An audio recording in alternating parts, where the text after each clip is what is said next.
Bendiciones, mis queridos hermanos y hermanas en el Señor. Mi nombre es Ariel Céspedes Vargas y hoy 28 de marzo la Iglesia celebra el día del Beato Enrique Suso. Escuchemos qué podemos aprender de su vida. Fue un prodigio de santidad en un ambiente muy corrompido. Nació en 1292 en Suabia, Alemania. A los 15 años fue admitido como religioso en el convento de los padres dominicos en Constanza. Su apellido era Bombert, pero como su padre era descuidado y borrachón, se cambió el nombre por el de su santa madre, el cual tomó el apellido de Suso.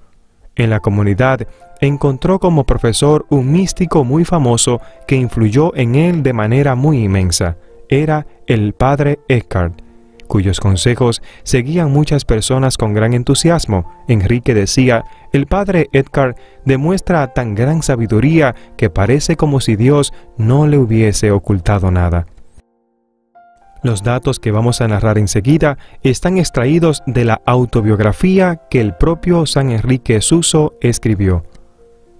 Los primeros años de religioso no fui muy fervoroso, pero luego un día empecé a oír continuamente este mandato: renuncia a todo lo que no le ayude a conseguir la santidad. Y se repetía tan frecuentemente este mandato en mi mente que me propuse empezar una vida espiritual verdaderamente seria. El demonio intentaba disuadirme y desanimarme con consideraciones de prudencia humana, haciéndome ver que esa conversión era demasiado rápida y que no sería capaz de perseverar en el bien. Me dediqué a pedirle a Dios la sabiduría celestial y repetía las palabras del libro de la sabiduría: Señor, envíame la sabiduría que procede de tu trono. Tú sabes que soy muy joven, sin experiencia y de pocos años, pero si tú me mandas la sabiduría, podré perseverar. Y le pedí al Espíritu Santo el don del consejo y la virtud de la prudencia, y así logré perseverar.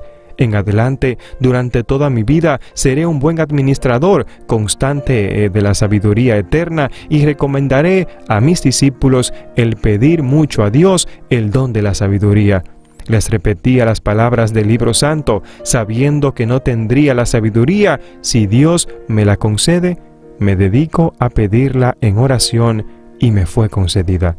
Su amor a la Virgen María era inmenso, predicaba constantemente su devoción. Publicó el libro titulado La Sabiduría Eterna, el cual fue sumamente famoso y muy popular por varios siglos.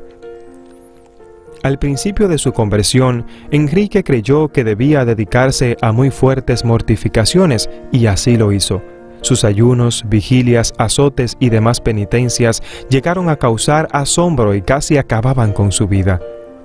Pero según cuenta en su autobiografía, una ilusión del cielo le comunicó que en vez de estas mortificaciones buscadas por él, debía más bien dedicarse a aceptar con buena voluntad los sufrimientos que Dios iba a permitir que le llegaran.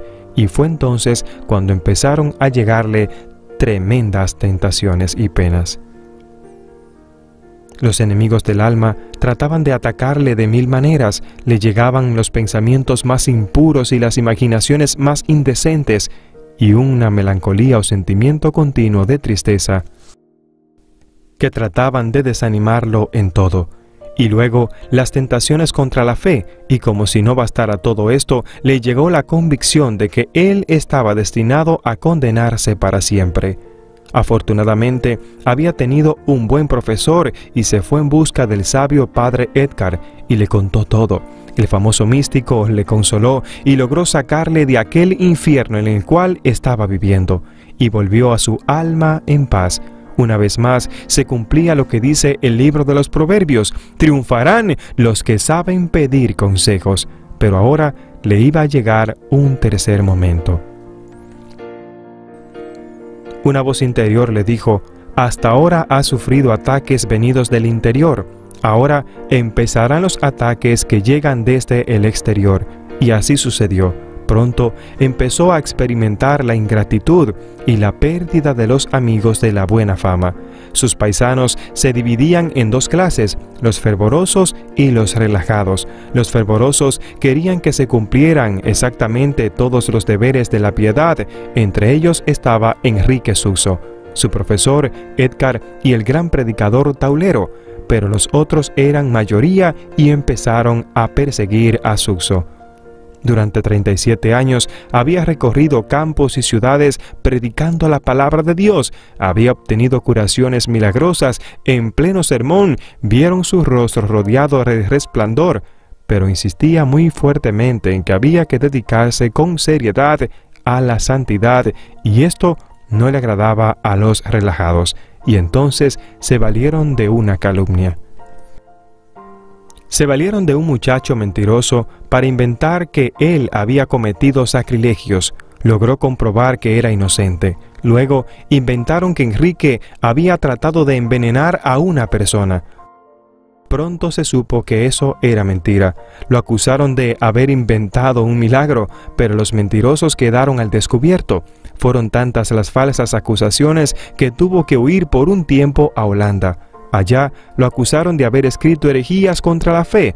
Él logró probar que todo lo que había escrito estaba de acuerdo con nuestra santa religión. Luego le llegó otro sufrimiento. Su hermana, que era religiosa, perdió el fervor y se retiró de su comunidad. Enrique ofreció por ella una grave enfermedad que él tuvo que sufrir, y con este sufrimiento logró que la prófuga volviera otra vez al convento donde pasó santamente sus últimos años. Enrique estaba dirigiendo a una mujer que lo engañaba diciéndole que ella se estaba convirtiendo de su mala vida, pero cuando el santo sacerdote se dio cuenta de que aquella mujer le mentía, se negó a seguirle dando dirección espiritual. Entonces ella, en venganza, se inventó el cuento de que él era el padre de una criatura que ella tenía.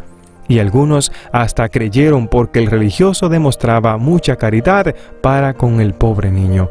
Entonces el superior general de la comunidad mandó hacer una severa investigación y se vino a saber que todo era un cuento de aquella mujer perversa.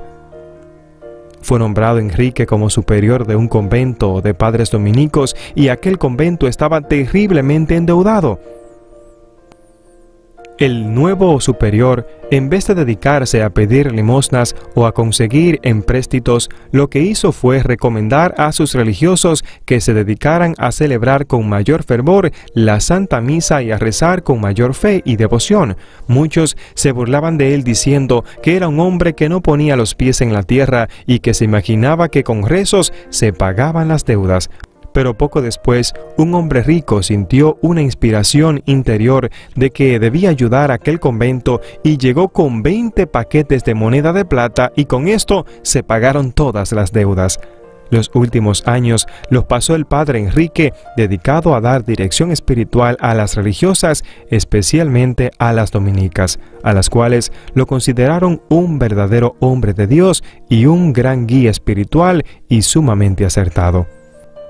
Le ofrecieron altos puestos, pero una iluminación interior le dijo que si quería llegar a altos puestos en la santidad, tenía que huir de los cargos que producen muchos honores.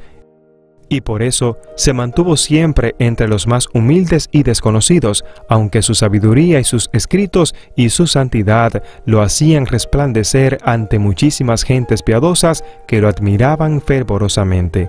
Murió en 1365 y dicen que su cuerpo permaneció muchos años incorrupto, pero después el templo donde estaba enterrado pasó a poder de los protestantes y no se volvió a saber de esos restos. Tuvo muchas visiones y se le apareció a la Santísima Virgen María a traerle mensajes celestiales.